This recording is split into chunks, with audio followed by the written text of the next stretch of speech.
네, 그럼 발표 시작하겠습니다. 저는 오늘 A to XP, Attend to Expert Prompt라는 논문을 가지고 왔습니다. 이거는 제가 쓴 건데, 웬만하면 다른 논문 하려고 하다가 진짜 이번 주에 도저히 시간이 안 나가지고 이거 가져왔습니다. 좀 묵혀뒀다 하고 싶었습니다, 원래.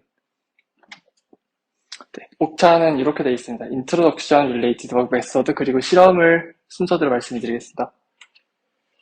인트로덕션에서는 제가 뭘 했는지 말씀을 드릴 텐데, 도메인 갭이라는 게 있습니다. 클래시피케이션을 예로 들었을 때 이렇게 4개 클래스를 클래시파이 한다고 얘기를 해볼게요. 얘를 네트워크한테 주면은 이런 식으로 디시전 바운더를 자를 거예요. 자를 건데 얘를 좀 넓게 봅시다. 넓게 보면은 스타일이 다르고 도메인이 다른 거는 저렇게 다른 데에 매핑이 될 텐데 지금 원래 디시전 바운더리로는 쟤네를 잘 나눌 수가 없어요. 이런 차이를 도메인 사이의 갭이라고 해서 도메인 갭이라고 얘기를 합니다. 이 도메인 갭을 줄이는 방법 중에 이렇게 새로운 데이터가 왔을 때 거기에 맞게 디시전 바운더리를 맞추는 도메인 어댑테이션이라는 게 있을 수가 있고, 아예 그 두 개의 도메인에 상관없이 클래시파이를 잘할 수 있게 하는 도메인 일반화 제너럴라이제이션이 있습니다. 이렇게 있는데 뭐 제가 하려는 거는 제너럴라이제이션이었고, 제너럴라이제이션이랑 어댑테이션이 그렇게 막 엄청나게 다른 게 아닌 게, 화살표를 보시면은 초록색이랑 파란색이 각각 도메인에 대한 어댑테이션 방향이라고 얘기를 해볼게요. 그러면 그걸 어떻게 잘 리니어 콤비네이션으로 조합을 해주면은 모든 도메인에서 제너럴라이즈 되는 방향이 조금 있게 돼요. 그런 영역이. 그래서 제너럴라이제이션을 위해서 어댑테이션을 할 수가 있다. 그 선행 작업으로 그런 아이디어를 가지고 시작을 했고요. 근데 어댑테이션이랑 제너럴라이제이션 둘 다 좀 프라이버시 문제가 있습니다. 도메인들이, 그러니까 데이터들을 모델한테 줬을 때 나오는 아웃풋을 가지고 보통 업데이트를 하게 되는데, 저 모델을 업데이트하게 됩니다. 모델을 업데이트 하려면 그 구조가 공개가 돼야 되고요. 근데 그 앞에다가 프롬프트를 더해가지고 저거를 튜닝을 해주면은 그 모델은 굳어 있어도 됩니다. 그러면 공개를 안 해도 될 수가 있어요. 네, 그래서 그 모델을 공개를 하면 안 되는 이유가, 내가 모델을 가지고 있는데 얘를 좀 제너럴라이즈 해줘라고 누구한테 부탁을 한다고 했을 때 그 구도를 공개하기 싫을 수가 있잖아요. 그럴 때 이런 거 쓰면 좋을 겁니다. 그래서 이런 구조를 하고 싶은 거예요. 맨 위에 초록색 박스에 프롬프트 여러 개가 있는데 걔네가 각각 다른 도메인에 대해서 파인 튜닝하는 프롬프트들이에요. 그리고 걔네를 어떻게 잘 조합을 해가지고 새로운 도메인이 왔을 때 걔를 제너럴라이즈 할 수 있게 하는 게 목적입니다. 그래서 컨트리뷰션은 이렇게 됩니다. 되게 새로운 방법이고 심플하다고 생각해요. 저는 그런 제너럴라이제이션 방법을 제시를 하는데 얘가 프라이버시까지 지켜준다라는 점이고, 그리고 여러 실험을 통해서 그 효과와 특성에 대해서 분석을 했다. 그리고 성능이 쏟하다라는 게 컨트리뷰션이 되겠습니다. 관련 연구를 이렇게 세 분야를 가지고 왔는데 여기에 대해서 순서대로 왼쪽부터 말씀을 드려볼게요. 도메인 제너럴라이제이션이 이런 게 있었습니다. 요거는 애드버서리얼 트레이닝을 가지고 도메인을 속여서 저 초록색 네트워크가 도메인 상관없게 빛처럼 뽑게 만들어주는 네트워크고요. 이거 어제 수업 때 들으셔가지고 다 기억을 하시겠지만 그렇습니다. 이것도 비슷한데 얘는 스타일에 초점을 맞추고 컨텐츠에 초점을 맞춰가지고 그 도메인 사이의 갭을 줄이려는 네트워크가 있었습니다. 요거 다 그 네트워크의 파라미터를 튜닝하는 방법들이에요. 그리고 이런 것도 있었습니다. 요거는 로스 펑션에 저 뮤추얼 인포메이션 텀을 둬가지고 도메인 사이의 갭을 줄이는 방법입니다. 요런 시도들이 있었는데 또 요런 게 있었습니다. 제너럴라이제이션을 좀 앙상블 접근 방법으로 푸는 거예요. 네트워크 하나 구조가 있으면은 걔네를 그 데이터를 분산을 시켜가지고 각각에 대해서 여러 네트워크를 학습을 합니다. 걔네가 구조는 똑같고, 그리고 걔네를 잘 어그리게이션 해가지고 뭐 새로운 도메인이 왔을 때 잘 되게 하는 방법인데, 이게 장점은 엄청 제너럴라이제이션이 성능이 많이 올랐습니다. 이거 적용을 했을 때. 그리고 어떤 제너럴라이제이션 메소드를 가지고 와도 여기에다 끼워 넣을 수가 있고요. 그런 장점이 있는데 단점으로는 아키텍처를 싹 공개를 해야 복사본을 만들고 걔를 업데이트하고 할 수가 있고 모델을 여러 개를 그 메모리에 올려야 되기 때문에 엄청 많이 필요합니다, 메모리가. 그런 단점이 있습니다. 그리고 다음 분야로 비주얼 프롬프트 튜닝이 있습니다. 비주얼 프롬프트 튜닝은 이렇게 시작을 했어요. 클립 구조에다가 클립은 원래 저 인코더들을 튜닝을 하는 건데 그 앞에 프롬프트 튜닝하는 애들을 각각 붙여가지고 그 프롬프트들을 튜닝하는 방법입니다. 근데 이렇게 단독으로 쓰일 수도 있어요. 그 이미지 인코더를 튜닝을 하는데 그 이미지에다 프롬프트를 더해가지고 펄터베이션처럼 더해가지고 그 프롬프트만 튜닝해도 나머지 다운스트림 태스크에 잘 되게 하는 이런 시작이 있었습니다. 그리고 또 이런 게 있었어요. 방금 거에서 이어진 건데 그냥 랜덤하게 프롬프트를 이니셜라이즈 하니까 새로운 새로운 데이터가 왔을 때 그 데이터가 얼마나 다양성이 풍부하냐에 따라서 잘 되기도 하고 안 되기도 하는 거예요. 그래서 좋은 이니셜라이제이션을 한번 해보자 하는 시작에서 나왔습니다. 맨 왼쪽에 보시면 데이터를 클러스터링하는 부분이 있습니다. 클러스터링해서 여러 개의 클러스터로 각각의 특성을 가진 클러스터로 나누게 되고 그 클러스터 각각에 대해서 프롬프트를 튜닝을 합니다. 프롬프트를 튜닝을 하고 걔네를 싹 다 더해주면은 그게 그 다이버스한 데이터 전체에 모두에 잘 되는 그런 방향일 거다라는 가정을 가지고 그 다 더한 방향으로 찔끔 움직여서 이제 앞으로 어떤 다양한 데이터가 와도 거기에 잘 튜닝할 수 있게 만들어주는 방법입니다. 그래서 기존에는 이렇게 랜덤 이니셜라이즈 된 거를 프롬프트 튜닝으로 파인 튜닝을 했다 치면은 이렇게 랜덤 이니셜라이즈 하고 메타 프롬프트 튜닝을 해서 좋은 이니셜라이제이션 만들고 그 다음에 프롬프트를 파인 튜닝하는 그런 식입니다. 그리고 다음 분야는 어텐션 메커니즘인데 트랜스포머랑은 상관이 없고 SENet에 좀 더 가깝습니다. SENet은 피처를 스키즈 익사이트 해가지고 벡터를 하나 만들고 그거를 원래 피처맵에 색깔을 입혀주는 그런 느낌인데 보시면 이렇게 돼요. F를 쪼개서 그 채널 개수만큼 스칼라를 만듭니다. 스칼라를 만들고 그 스칼라랑 채널 각각을 곱해서 쫙 이어 붙여주는 방법이잖아요. 근데 이게 그 스코어가 좀 극단적으로 0, 1, 0, 0 이렇게 됐다 칩시다. 그러면은 그 채널 중에 하나만 선택하는 게 되는 거예요.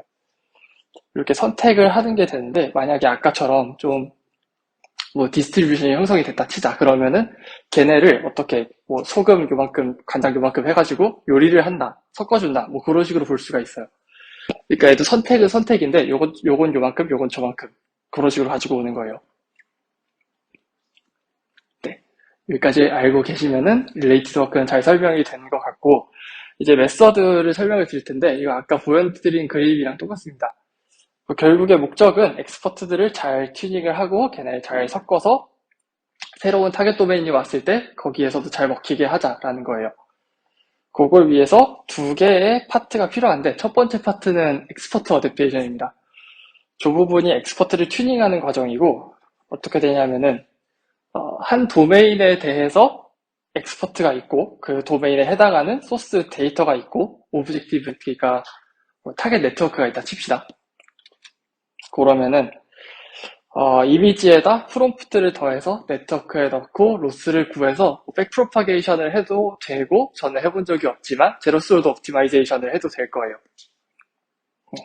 그렇게 하면은 프롬프트를 튜닝을 할 수가 있는데 이제 각각 다른 도메인에 대해서 프롬프트를 다르게 만들 거지 않습니까? 그리고 걔네를 섞어줄 건데 이렇게 스케일이 막 달라져 버리면은 그 뒤에 섞어주는 웨이트를 구하는 애가 헷갈려 할 수가 있단 말이에요. 그래서 얘네를 노멀라이즈를 한번 해줍니다. 크기가 같게 유닛으로 만들어줘요. 그리고 한쪽 방향으로만 가는 건 그렇게 좋은 방향이 아닐 수도 있다. 그래서 반대쪽으로 갈 여지를 주기 위해서 이렇게 하이퍼볼릭 탄젠트를 가지고 방향을 만들어줍니다.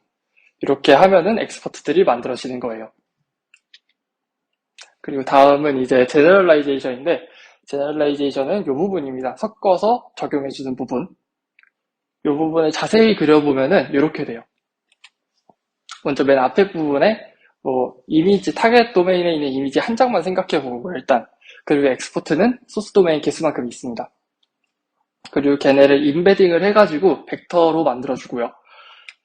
그리고 이 부분에서 크로스 어텐션을 해주는데 이미지 한 장이 있을 때 내가 가지고 있는 프롬프트 각각에 대해서 요만큼의 웨이트를 적용을 해주면 좋겠다 해서 그 웨이트만큼 프롬프트를 곱해서 더해주는 부분입니다. 그래서 맨 앞에 이미지가 4장이었다 치면은 프롬프트가 4장이 나오는 거예요. 그래서 걔네를 원래 이미지에 더해서 네트워크에 넣어주면은 잘 되게 할 수 있다. 뭐 이런 과정입니다. 그래서 요거를 이제 실험을 이것저것 했는데 먼저 데이터를 소개를 해드릴게요. 여기 팍스라고 하고 팩스라고도 하고 PACS라고도 하는 데이터가 있습니다. 얘는 뭐 아트, 페인팅, 카툰, 스케치, 픽처 이렇게 4가지 도메인에 대해서 데이터가 구성이 되어 있고요. 얘는 VLCS 이렇게 4개의 도메인에 대해서 구성이 되어 있습니다. 그리고 오피스 홈이라는 데이터도 있는데 이렇게 구성이 되어 있습니다. 그리고 이걸 평가를 할 때는 제너럴라이즈 할 때 일단 도메인 3개를 고르고 걔네를 가지고 제너럴라이제이션 학습합니다. 그리고 나머지 하나에서 얼마나 잘 되냐를 가지고 테스트하는 leave one domain out이라는 방법을 써요. 네, 이렇게 평가를 할 건데 평가를 하기 전에 얘가 아까 처음에 다트 요 방법이 메모를 엄청 많이 먹는다고 하지 않았습니까? 그래서 그거랑 비교를 해보면은 다트는 SN이 네트워크의 파라미터 개수라고 했을 때 그거 곱하기 N개만큼의 필요가 해요. 근데 이 방법을 쓰면은 프롬프트 개수만큼만 그러니까 비례하는 게 프롬프트 안에 있는 파라미터 개수라서 일단 훨씬 작아집니다. 이렇게 메모리를 엄청 아낄 수가 있다. 그렇게 되고 leave one domain out 평가를 했을 때 이렇게 되는데 여기서 드릴 말씀은 그냥 다 잘 됐다. PACS랑 VLCS에서도 A2XP가 다 잘 됐다라는 점입니다. 그리고 얘네가 타겟 도메인에서만 되고 소스 도메인에서는 안 되면 안 되기 때문에 소스에서도 테스트를 해봤을 때 다 성능이 70% 후반에서 90%대까지 나오는 걸 확인하실 수가 있습니다. 그리고 요거는 아까 엑스포트를 만들 때 뭐 노멀라이즈 해주고 방향 바꿔주고 뭐 이런 걸 얘기를 했었는데 이 표에서 보시면 엑스포트 노멀라이제이션을 했을 때 성능이 엄청 많이 오르는 거 보실 수가 있고 소프트맥스는 성능이 조금 떨어지고 하이퍼블릭 탄젠트는 조금 성능이 오르는 걸 확인하실 수가 있습니다. 그리고 이건 아까 말씀드린 메타 이니셜라이제이션을 하는 게 꼭 필요하냐에 대한 건데 저 표의 왼쪽 부분은 어댑테이션 했을 때 그 소스 도메인의 성능입니다.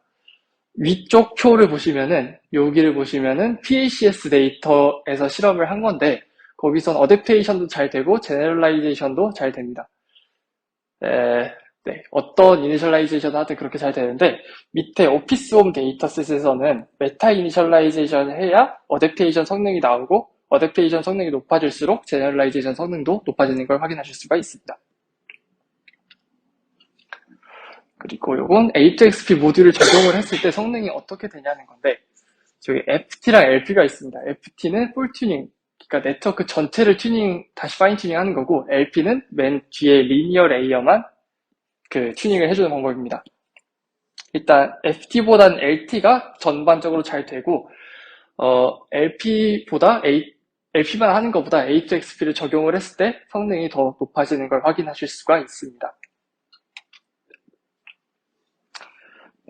요거는 원래는 어댑테이션을 한번 하고 나면 그 프롬프트는 고정을 하는데 제너럴라이제이션을 학습을 할 때 프롬프트도 좀 더 학습을 해보면 어떨까라는 생각에서 시작한 실험인데 결론을 말씀드리면 더 안 하는 게 좋습니다. 평균도 더 높고 표준 편차도 더 낮게 나옵니다.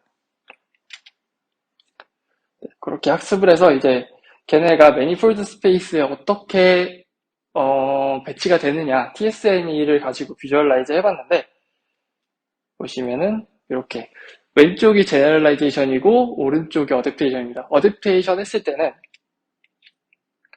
이렇게 한 클래스라도 도메인에 따라서 여기저기 분포가 되는데 제너럴라이제이션을 하면은 왼쪽처럼 한 곳에 최대한 모이게 학습이 되는 걸 확인하실 수가 있습니다. 어떤 클래스를 가지고 와도 그렇게 학습이 됩니다. 그리고 요거는 네트워크가 어딜 많이 보느냐를 평가를 하기 위해서 그래드캡을 가지고 액티베이션 맵을 비주얼라이제이션 해봤습니다. 일단은 이렇게 맨 윗줄이 그 타겟 이미지고 그 아래가 그 이미지에 해당하는 프롬프트들인데 그 프롬프트들을 보시면은 모양은 다 비슷비슷한데 색깔이 조금씩 다릅니다. 그러니까 똑같은 프롬프트들을 어떤 비율로 섞느냐에 따라서 요만큼의 차이가 나타나는 거예요. 그래서 저 이미지를 액티베이션 맵을 보면 이렇게 되는데 그러니까 게인이랑 로스의 차이는 A2XP를 적용하지 않았을 때보다 게인은 요만큼 액티베이션이 커졌고 로스는 요만큼 액티베이션이 작아졌다를 보여주는 거예요. 게인을 보시면은 요거를 보시면 좋을 것 같은데 개를 클래시피케이션 할 때 개를 봐야 될 거잖아요. 배경이 아니라. 그래서 A2XP를 적용을 하면 개의 얼굴이나 손이나 어깨 쪽에 액티베이션이 세게 들어가고 배경 같은 데는 좀 죽는 거를 확인을 하실 수가 있습니다. 그리고 마지막으로 이 실험은 엑스퍼트들을 블렌딩을 할 때 ACS 데이터에 대한 엑스퍼트가 있으면 A 데이터에 적용을 했을 때 A만 많이 가져오고 C랑 S는 적게 가져오지 않겠냐라는 생각을 할 수가 있는데 보시면 일단 ACS에 대해서 학습한 프롬프트들이 다 고르게 섞여 있는 걸 확인하실 수가 있습니다. 요건 다른 데이터 조합, 소스 조합으로도 비슷한 양상이고 또 비슷한 양상이고 또 비슷한 양상입니다. 네, 준비한 발표 여기까지입니다. 감사합니다.